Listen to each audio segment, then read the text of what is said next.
technology.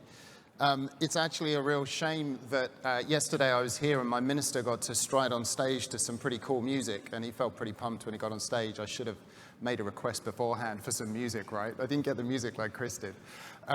Look, I'm really pleased to be here this afternoon and see a packed room. Always absolutely thrilled to be at Singapore Cyber Week, and just to kind of literally, as a government official, sprint through the multitude of different interesting conversations and events is just so informative and such a privilege. But I've been really looking forward to today's event because it gets us into the meat of one of the issues that for positions like mine we have to grapple with, which is how do we ensure that multi-stakeholderism is embodied not only in the positions that we hold but in the work that we do and the policies that we set. And I'm also equally pleased that I've got a panel of people far more intelligent and insightful than I to be able to talk through this conundrum, if you will, and this challenge for all of us. So firstly, I'm just going to welcome our panel. And I'd firstly like to welcome Benjamin Ang, who's the Fellow and Deputy Head of the Centre of Excellence for National Security at RSIS. Great to see you. Good to see you, Ben, an old friend. Please, Falina Said, who's a Senior Analyst from the Institute of Strategic and International Studies, Malaysia. Rashida, please. Rashida Sayed Othman, who basically is a dear friend and has been masterminding Malaysian cyber policy for an awful long time now, so a real privilege to have Rashida with us today. And then Michael Kerriman from Microsoft, thank you so much for taking time. As they take their seats, thank you, Michael. I wish we had some music as well for you. No worries. It's a kind of, I mean, I wonder what music you would all choose as you the Microsoft startup sound. Sorry? The Microsoft Windows startup sound. So look, let me again begin by thanking the Singaporean government, for thanking CSA for bringing us all together, for convening and creating just such an awesome environment for all of us to talk about such vitally important issues. You know, it's without doubt one of the highlights on my calendar and everyone in this room. It's increasingly a must-go-to week in everyone's calendar. And I'm really pleased that the panel have agreed to join me today to talk through and our colleagues, from Let'sTalkCyber, which is an initiative supported by not only the Australian government, but the Canadian government, the EU, Cyber Direct, and our friends at Global Partners Digital and Microsoft. Thank you very much for supporting this. And it seeks to bring together the multi-stakeholder conversation at the heart of UN discussions. And I can certainly say from an Australian government perspective, that's the way we've always felt this conversation should take place. It necessarily should be multi-stakeholder. There should be other voices in the room other than merely the government to government. And many of you who, if you've ever heard me speak before, I very often talk about the fact that government doesn't own all the capability. We stand to learn so much from reaching out and understanding what's going on out there in the technical community, in the NGO community, in academia, think tanks, and beyond. And that means that we can deliver our jobs much more effectively if we do that. And that is equally true through the multiple processes that have been running at the UN over the last number of years. I think, you know, something that we're all striving for is, and actually a challenge I think that we all face, is that there's a reality that the open, free, secure cyberspace, which is supported by an engaged multi-stakeholder community, is undoubtedly under threat.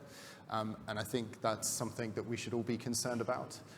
Often for years it's been discussed, the idea of a splinter net, a fragmented internet architecture. And I think that is a really something that you can see happening in certain areas. And we've heard multiple speakers refer to the open, free, secure cyberspace. But I think it's something that we should all be thinking very clearly about. How do we ensure that we retain the aspects of the internet that we so deeply cherish and have enabled everything that goes on in our lives today? And it's no secret that many states do seek that much firmer control over the internet than was the case in the past. It's a quandary that we all find ourselves in. Over half the world's population online, that's a very different quantum of users than was ever the case back in the 90s when the very kind of early stages of the modern internet began to emerge. So there is a responsibility, a duty of care for all of us to ensure that our citizens are safe, are secure, provided for, have socioeconomic growth online. And it's those challenges that if we share that adventure together, we'll certainly come out with much better solutions in the long term. And so we've engaged heavily for that multi-stakeholder position in the various UN bodies. And we were really pleased to see that the UN Secretary General Gutierrez gave such prominence to a multi-stakeholder approach in his future global digital compact. I'm going to be quiet now because I really want to hear from our panel in terms of their thinking about how do we do multi-stakeholderism more effectively? How do we ensure that a broader set of voices are included? And Rashida, perhaps if I can kick off with you, drawing on your years of experience in the space, I'd really like to ask you the question about why is stakeholder engagement, multi-stakeholder engagement, so important, yet so heavily contested in the UN context? Thank you very much.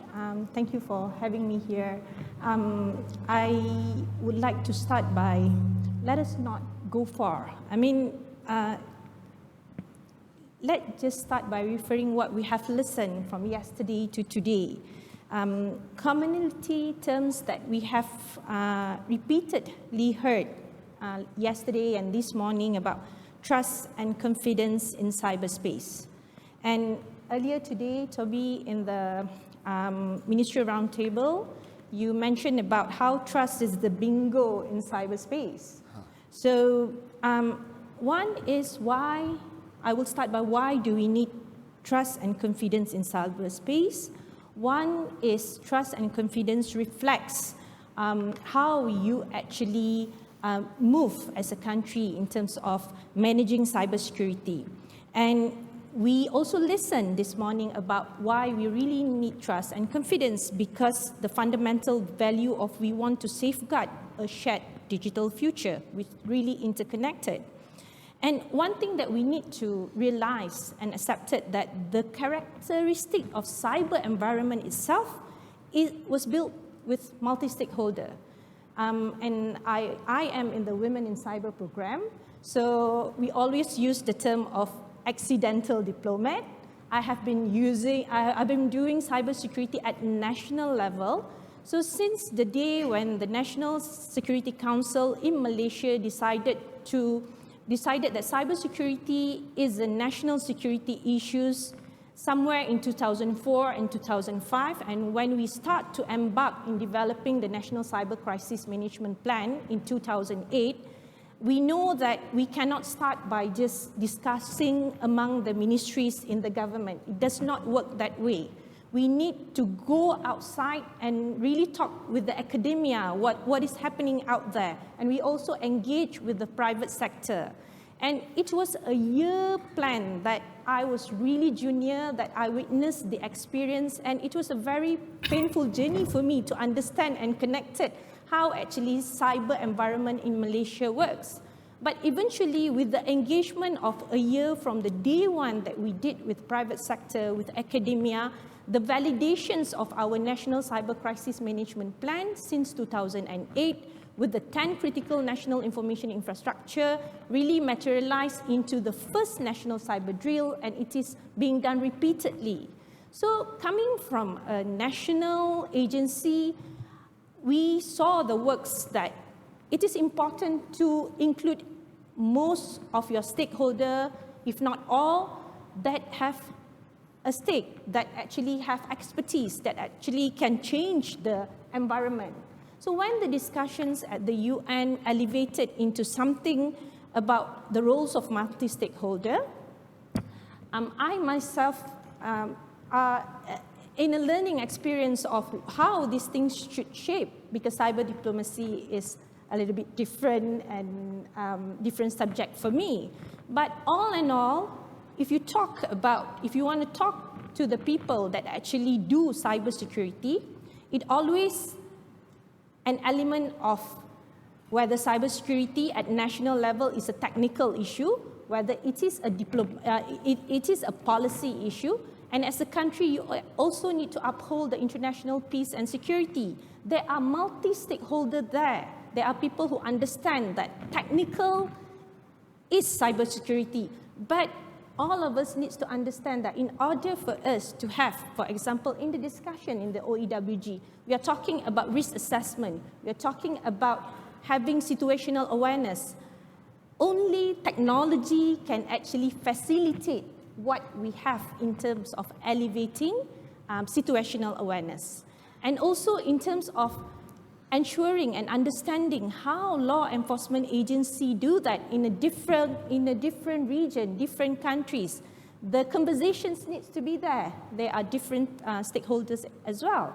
And CERT's community, they have existed since the day that information technology is a tools for ICT development, it's a tools for digitalization. Cybersecurity has yet to come in place.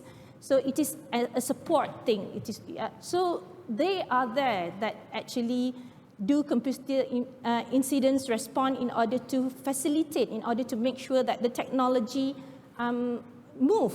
So coming back to the fundamental value of how we actually needs to engage the multi-stakeholder, and we also recognize the elements that different states manage differently. Cybersecurity is not one size fits all, but conversation needs to be in place. And as a state, as a government, the main roles that I think a government should take is to facilitate, bringing people together to talk and also make people understand. I will always listen to the conversation this morning that talks about trust. In cyber environment, in a technical environment, you can always talk about the zero trust. Zero trust is you don't trust anyone unless you verify. There are technologies that allow you to do that. At the same time, in a geopolitical, in an OEWG discussion, it always talk about trust as well. But how do you combine that together and to verify? So some mapping, exercising, baselining need to be done to make sure that the norms, for example, which I think all the countries in the UN have subscribed, can be mapped with the implementation of the national strategy and make sense to all the stakeholders, so everyone would feel the inclusive, everyone would feel the ownerships that every step we take at the OEWG, it is not just confined to the government, it is confined for the whole nations and whole society that we listened this morning as well. So I'm going to stop here. Thank you, thank you. And I think, one of the really important lessons that I've learned, and again tried to embody, is that when you do that engagement, you genuinely listen in a way that's also honest, which is I'm going to try, as your government representative in the room, to absorb as much of what I can from this room and ensure that you will see that in policy. We did that with various strategies that we wrote, where we made sure there was at least a few sentences taken from various consultations that we had to show industry, to show academia that we're listening, we're including their words in our policies, so that there's a hook for them to engage and feel like they're part of the same process that you're going alongside. There's no point in actually doing that consultation if you're not willing to genuinely listen. Michael, if I can maybe turn to you very rapidly. I think we all know and appreciate the fact that Microsoft has invested heavily in the years in engaging in their own cyber diplomacy, and your team is a pretty impressive one. Could I just ask, A, why is that? And it may sound a slightly facetious question, I don't mean it in that way. So why is it that Microsoft invests in that? What is the value that you see investing so heavily in that form of engagement? And what would you like to see as some of the end results of the investment and the engagement that you pursue as a multinational tech firm? It's a great question. Thank you, Toby. And of course, thank you everyone for being here. As Toby mentioned, this is part of the Let's Talk Cyber initiative. Actually, this is the first time Let's Talk Cyber has ever met physically in person. It's existed for 2 years, but here we are. Congratulations. You're very welcome to be here, and I'm glad we could have this today.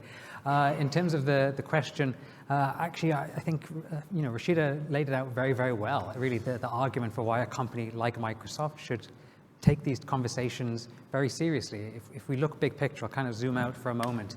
There are approximately 31 billion internet-connected devices worldwide. Inevitably, that number is out of date as soon as you say it. There are more internet-connected devices. 31 billion is already quite a significant number on its own. The current estimated annual cost of cyber attacks per annum is approximately $9 trillion. That's larger than the economies of Germany and Italy combined. When you think about the incredible economic drain that presents for all of us, whether it's a private sector company, someone in civil society, a government, or ordinary individuals. Now, in terms of what Microsoft is doing to help tackle some of these problems at a technical level in terms of cybersecurity defenses, Microsoft has, on a daily basis, it receives around 8 trillion anonymized security signals from users worldwide. Those are analyzed by approximately 8,500 cybersecurity experts and researchers on a daily basis. From that, we're able to really not only tackle problems in quite a significant way. So, for example, Microsoft blocked around 9 billion endpoint threats between 2020 and 2021. But also that, I think, demonstrates the level of insights that a company like Microsoft can bring to the table and to these discussions. A lot of governments don't have that same level of access to information because, of course, the internet is largely owned and operated by the private sector, approximately 90%. And so if we're talking about cyberspace as a domain, hopefully for peace, but increasingly as a domain of conflict, and if over 90% of that domain is owned and operated by the private sector, then I think it is self-evident as to why the private sector should be part of the conversation, not just Microsoft, but many others as well. You know, I mentioned some of those statistics really to not give you nightmares, but really to help drive home the point about the insights that we can give. But actually, it's not just unique to the private sector. Civil society also absolutely needs to be at the table as well, in part because time and again, we see advanced persistent threat actors targeting civil society in the form of NGOs, think tanks, and intergovernmental organizations as being the most targeted actors or victims out there, in part because authoritarian or unfriendly governments recognize that, unfortunately, civil society holds a lot of sensitive, crucial information. Sometimes the cybersecurity defenses of those organizations are not as strong as they could be. So unfortunately, civil society is overly represented as a targeted group. But in any case, they can also bring a lot of their own expertise and analysis to the issues at hand.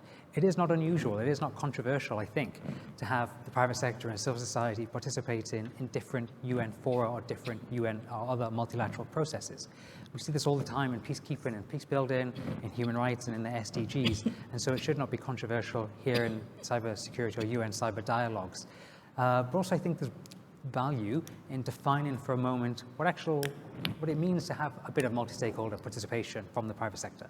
It's not the same as public-private partnerships. It's not aiming to be something that's transactional. It's not also about giving the private sector a vote at all. It's just making sure that the private sector, when possible or when it should be prioritized, has a voice in the discussions. And again, I think that should be a relatively incontrovertible position. I remember when I first arrived in this job and I first made my trips to New York and to Geneva to engage in the official discussions.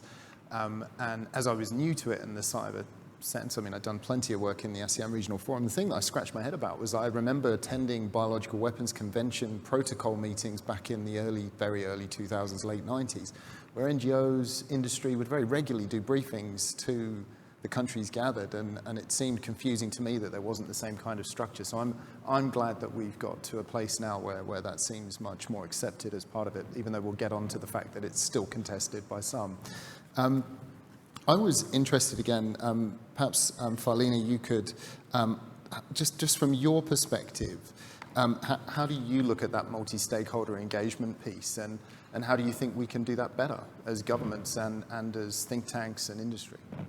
Thank you so much for the opportunity, also for the question. I think Rashida and Michael has actually laid down the tracks for the conversation really, really well.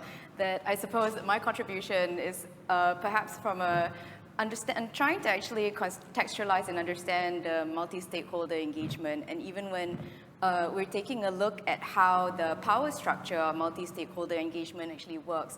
You actually have, say, the private sector, as you mentioned, as a bulk of the jurisdiction. You actually have the government, and you may actually also have the public, the general public, who's actually using this type of spaces.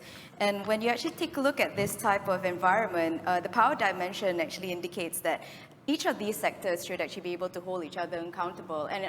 And that is actually perhaps the idea when you have tech governance, or you actually have a type of governance where you would actually be able to have each of the parties running an environment that is actually of good cyber hygiene, but also almost automated.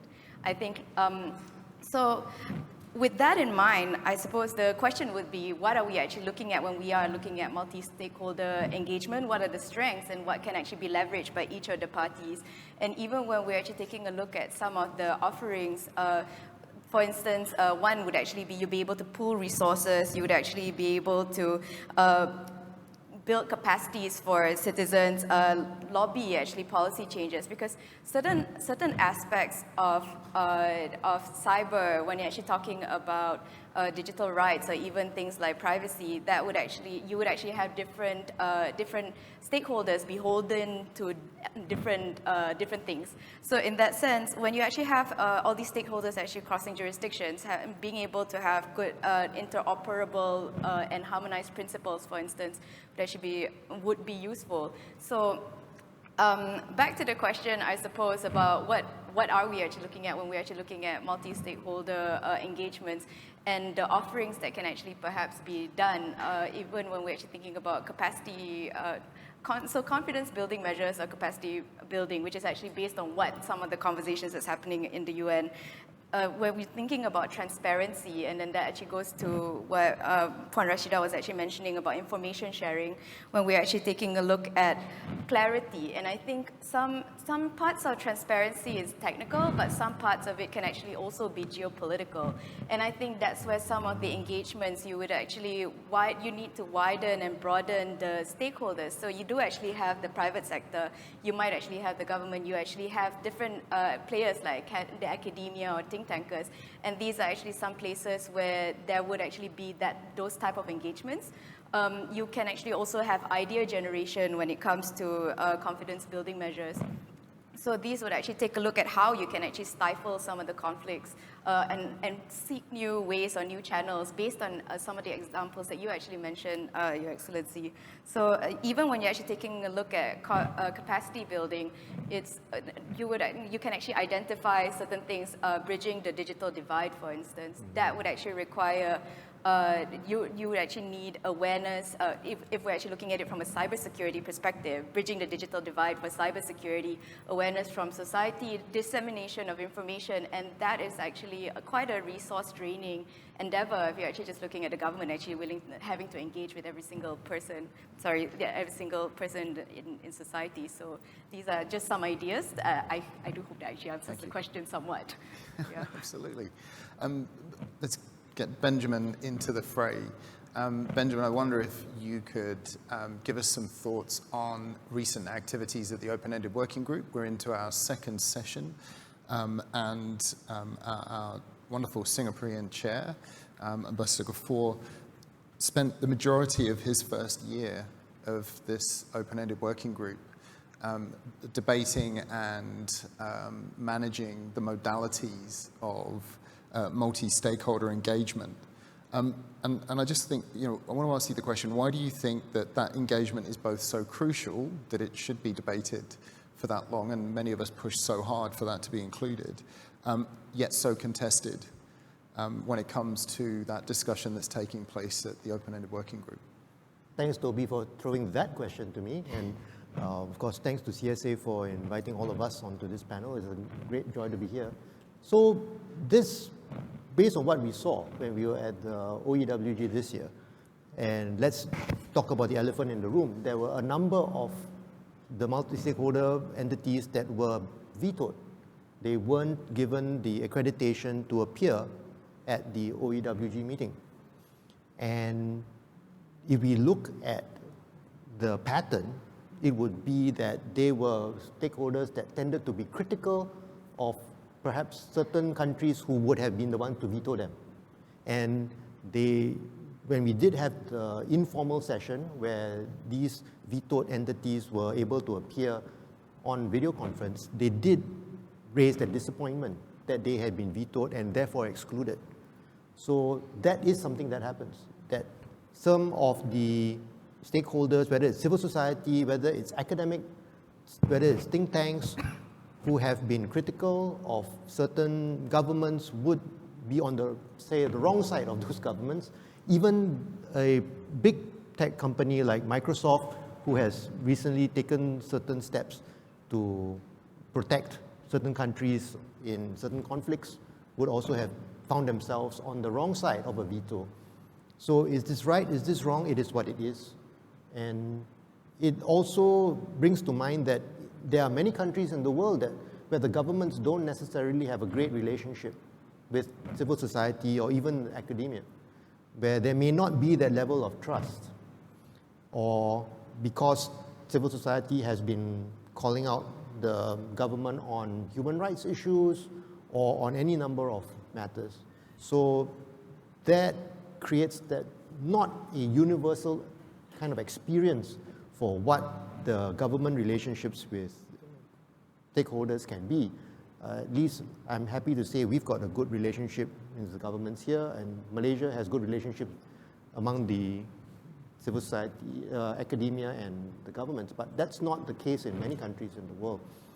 So the perception that some countries have a level of distrust, concerns that even some of the stakeholders are not what they appear to be, that what is called an NGO may actually be a government organization that's run through proxies, or a foreign entity that's run through proxies, or international organizations that are suspect because they are promoting certain kind of thoughts which are contrary to particular government's philosophies.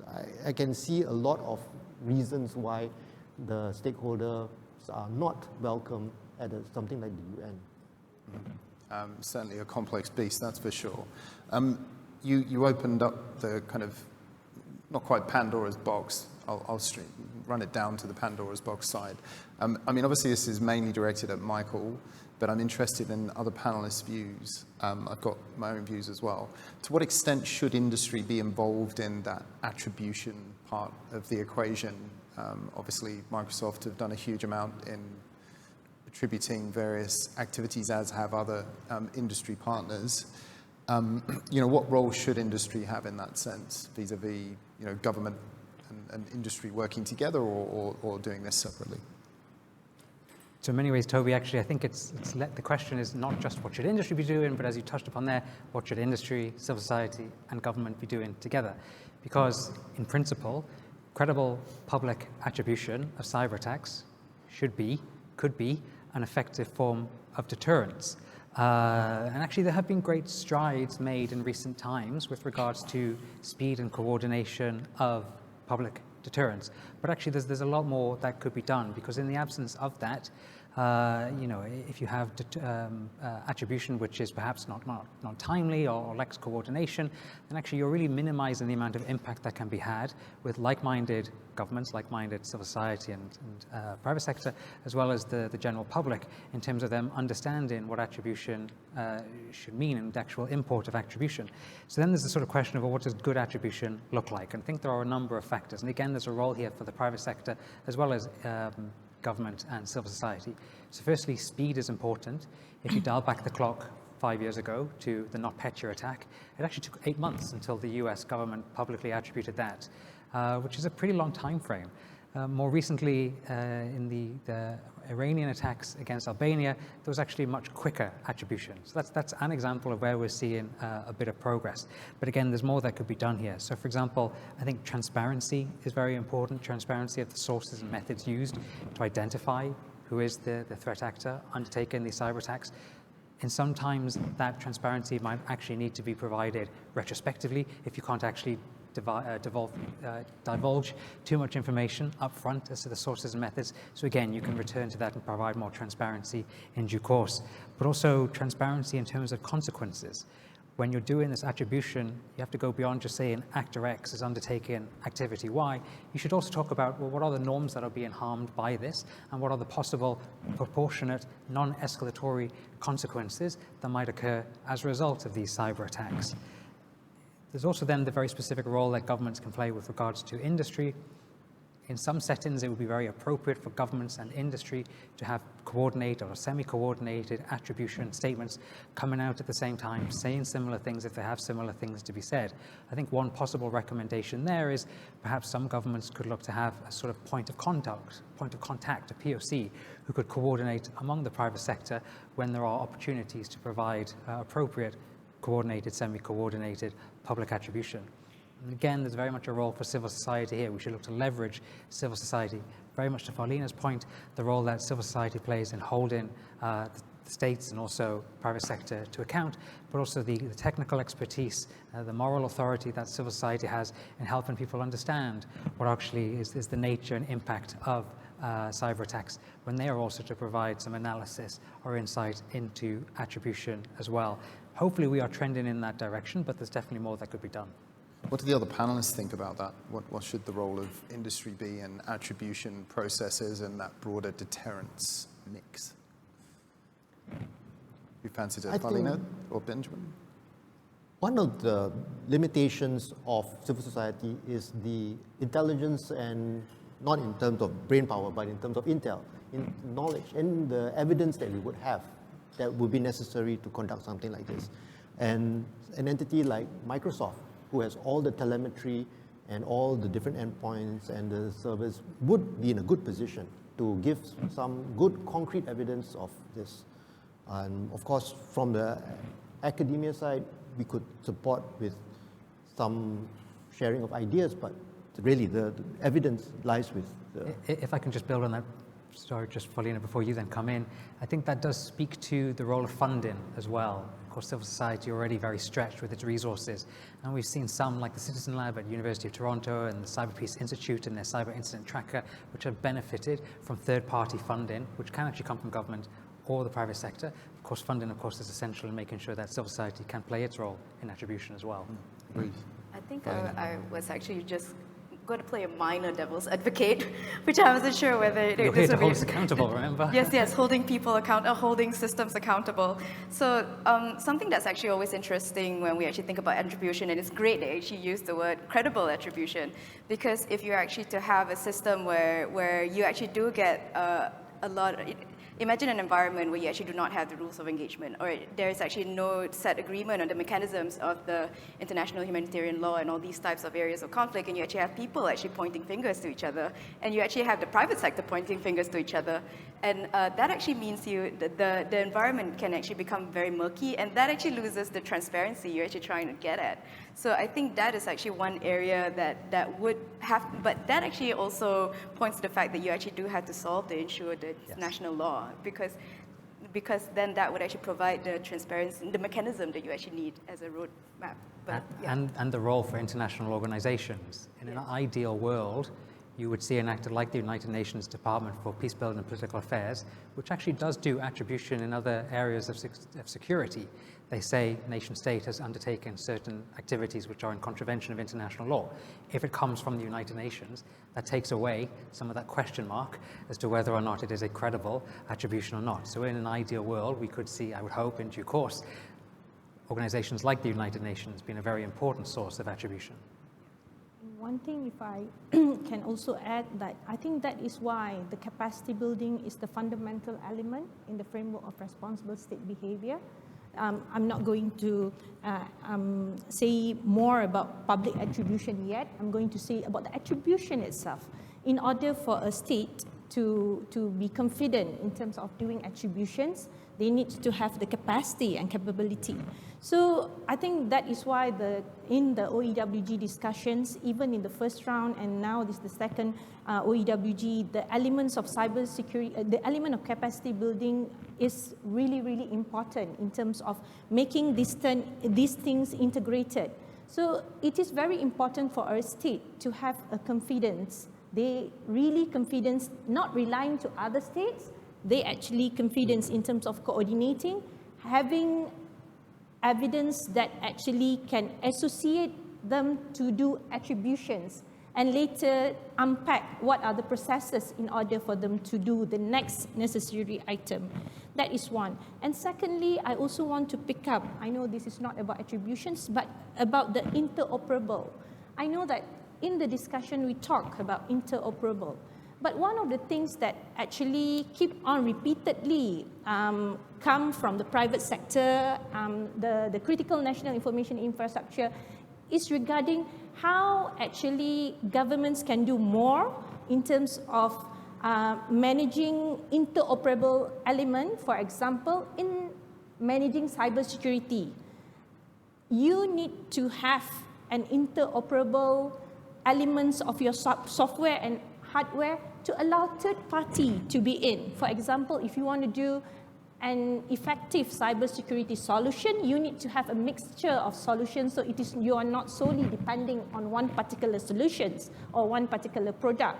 But the element of proprietary, the element of not allowing an API integration, also a question: why can't we, as the critical national information asset owner, could not actually have an API to specific product in order to have visibility of what are the threats coming in, or confined to specific product only can talk to another specific product. It goes back to the element of visibility. I think it goes back to the state, to the organization and to the private sector to evaluate in terms of what would be the best product for them, and also to verify.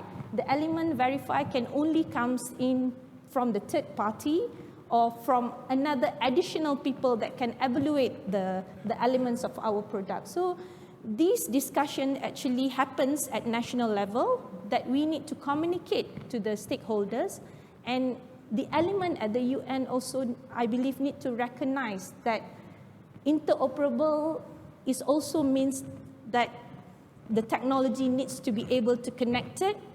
The connected technology and the elements that talk to each other will be able to have visibilities in terms of what's happening in there to the asset owner itself. If I can reflect in this role and the attribution process and the helpfulness, if you will, it's not a very good way of describing it, of industry in that process, I can tell your point is invaluable. Sometimes because industry is going to say things which are just far too sensitive for you to be able to say as government, and actually having an industry partner say it puts the information out there and allows you to ease that into the government mindset and then action. It's also been useful in adding to the information that you have at your disposal to actually make the attribution itself. So when an attribution occurs, myself and colleagues will gather from the intel world, from various different departments, to pull together all the different pieces of knowledge that we have, whether that be the technical side, the legal side, the policy environment, the bilateral relationships with a particular country, and then make an assessment based on all of that evidence as to whether the attribution is something that we would want to take forward. And absolutely, industry reporting, where we know an industry partner has visibility, becomes a key part of that decision-making process. And we might not always make that very visible to all and sundry, but it's absolutely there. There may or may have not been times when I've actually made representations to particular governments and slid particular private sector reports across the table, because it becomes a very useful mechanism of explaining the kinds of behaviors that we are attributing in advance of the issue itself. So I can say from a government perspective, hugely helpful. I would draw caution about the idea of, if you like, almost a UN attribution body. I think, as one of our esteemed colleagues in the other room made very clear, there are veto powers which begin to interfere very directly with those kinds of processes. And it does send a slight shiver down my spine putting something like that into the UN. So perhaps if we can move on to an area where I think this multi-stakeholderism question becomes actually a bit of a kind of, we can knock it out the park together here, is the whole capacity building question.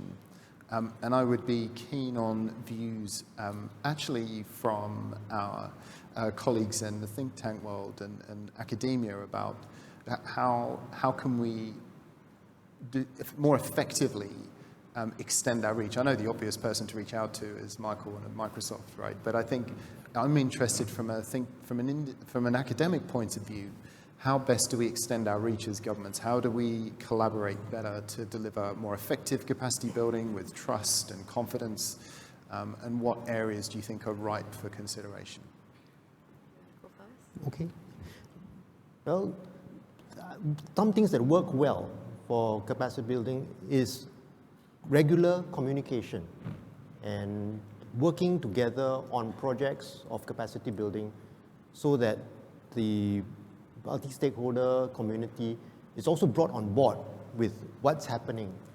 And one of the problems that I have seen, my perception is that sometimes the multi-stakeholders will turn up at the meeting, and because they have not been sensitized to how, for example, a UN process works, if they're new to a UN process, it can be very disorienting. And it's totally different from how civil society meetings work. It's different from how industry meetings work. And so if you flounder in a situation like that, you can't get your point across. But if there has been better communication between academia, between civil society and governments before going to the international discussions, then the level of contribution is much higher. I would say the level of trust would also be much higher if you've already built up that relationship before getting to the international discussion. And this can not only be done on a local level, it could even be done on a region level so that we can actually build up those relationships across the different stakeholders.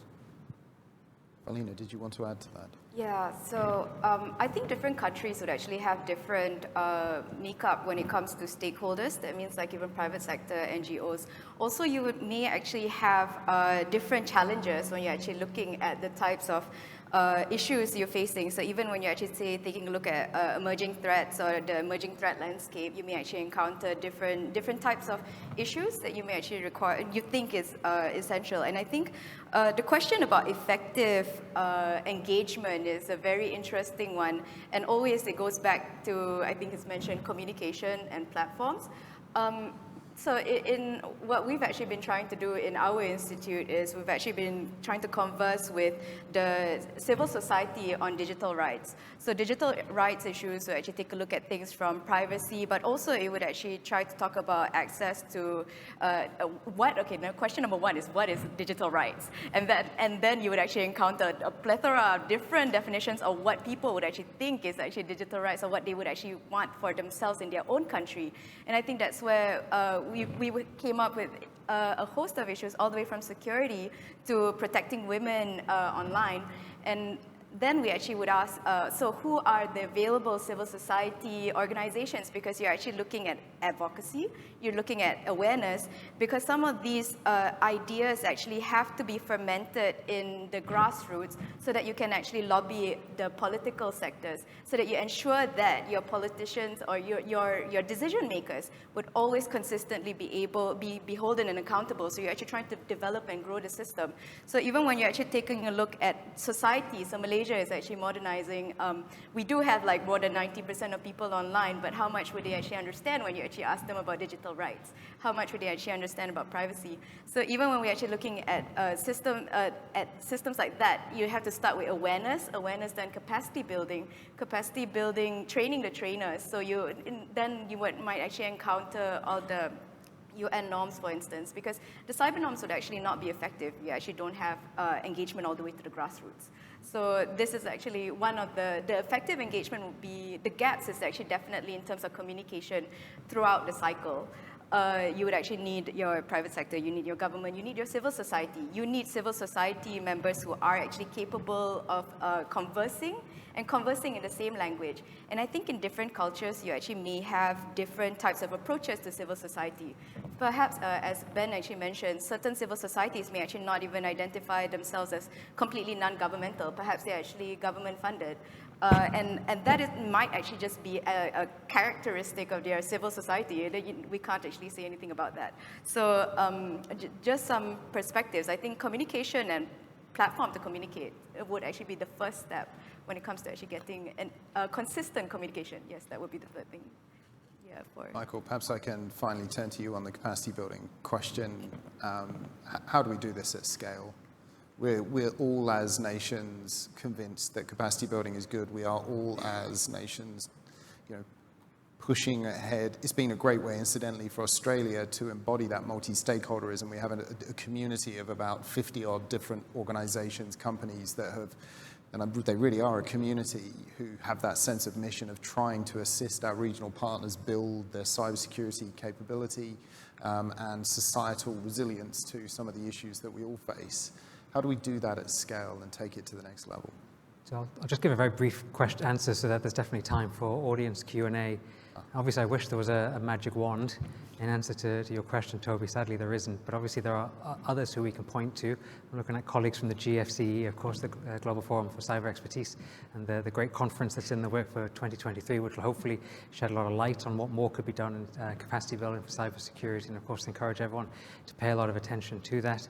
As Chris knows as well, there's work happening at the Paris Peace Forum in November to launch a new work stream on South-South cooperation to build capacity for cybersecurity. And South-South cooperation, triangular cooperation is not a new approach, but actually I think it is a relatively new approach in this space, and it actually ticks many of the boxes that Felina mentioned in terms of overcoming linguistic barriers and making sure that you're speaking the right language to the right people, and also having a relatively grassroots approach.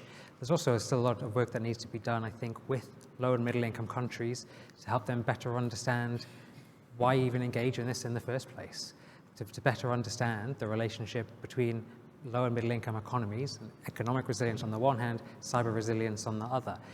As I mentioned that $9 trillion statistic, we know, for example, that corruption is a huge drain on economies. We know, for example, that lack of female participation is a huge drain in economies.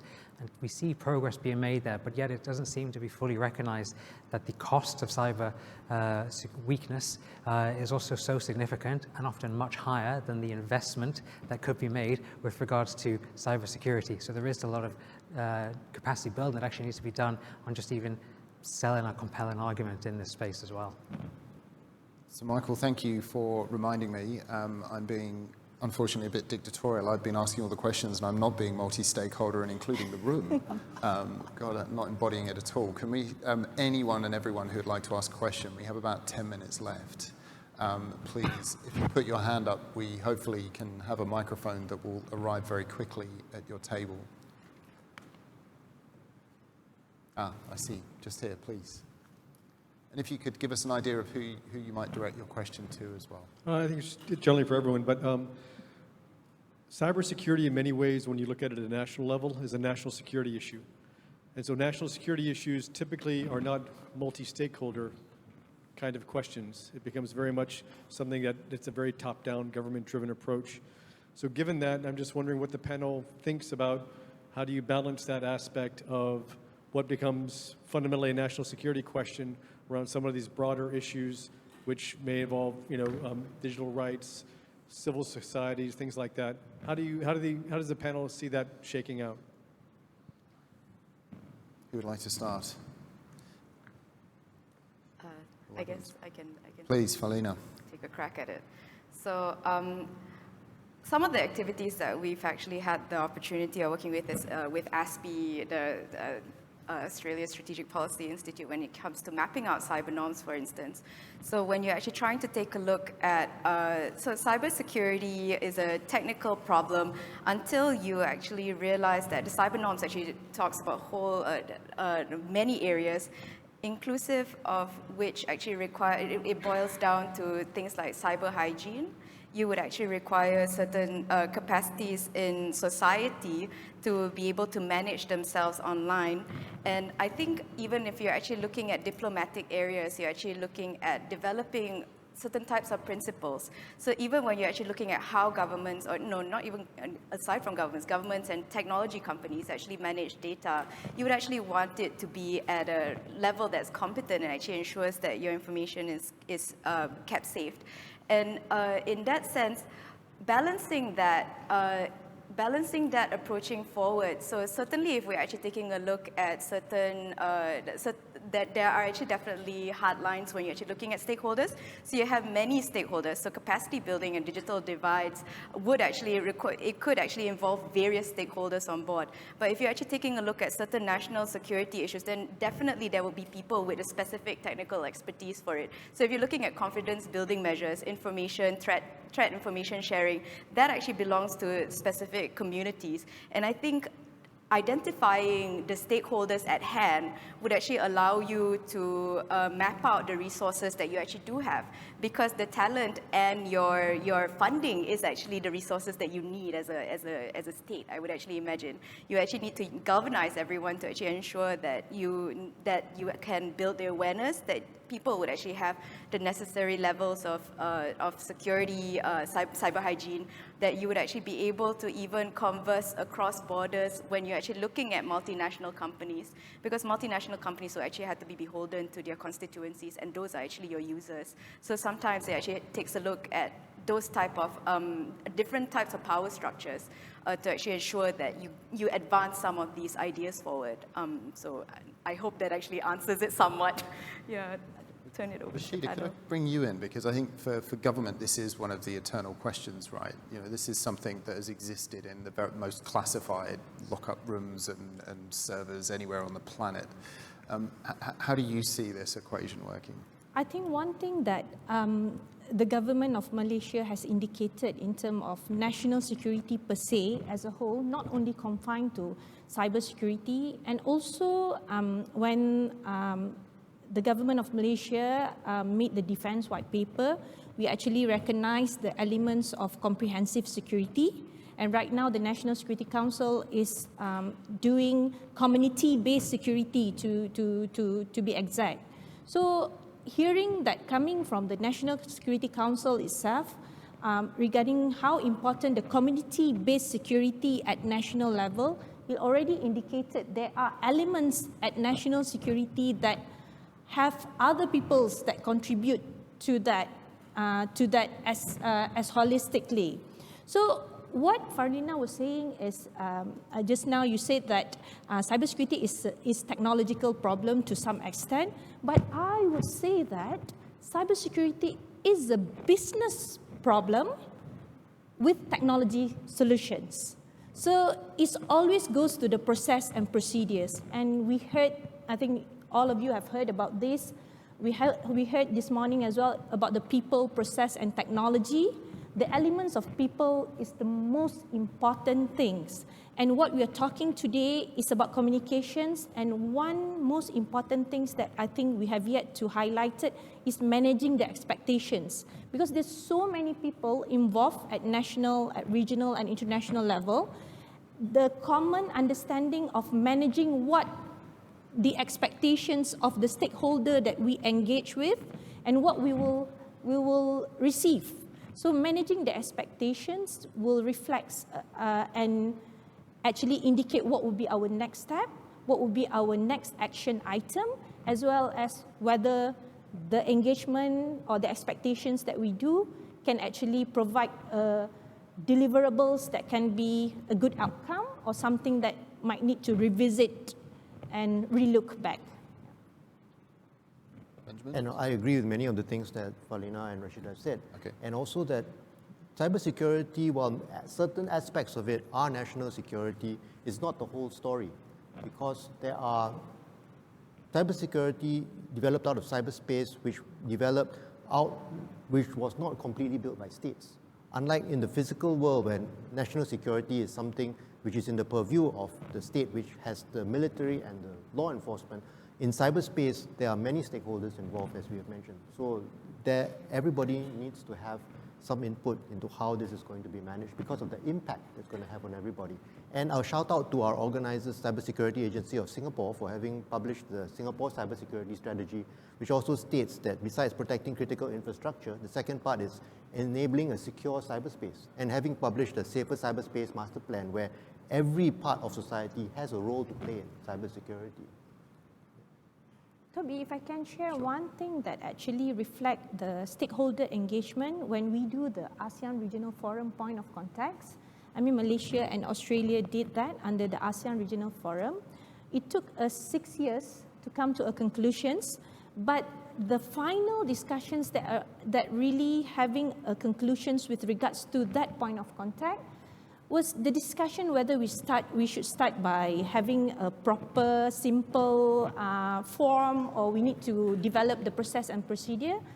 And surprisingly, the final discussions that comes to conclusion is when CERT was brought, and we actually discuss about how actually certs mitigate cyber incidences, taking into the normal process of certs, and we put that in the paper that conclude and actually adopted the CBMs with regards to ARF, cyber point of contact. So it's a clear cut that we need to involve and recognize other stakeholders in the environment, or else we will start to discuss something to the surface or something that might seems proactive and progressive to us, but might not be usable to other community in the cyber environment. That process was a prime example where those national security sensitivities rub up against what is a very obvious thing to be doing, which is sharing points of contact.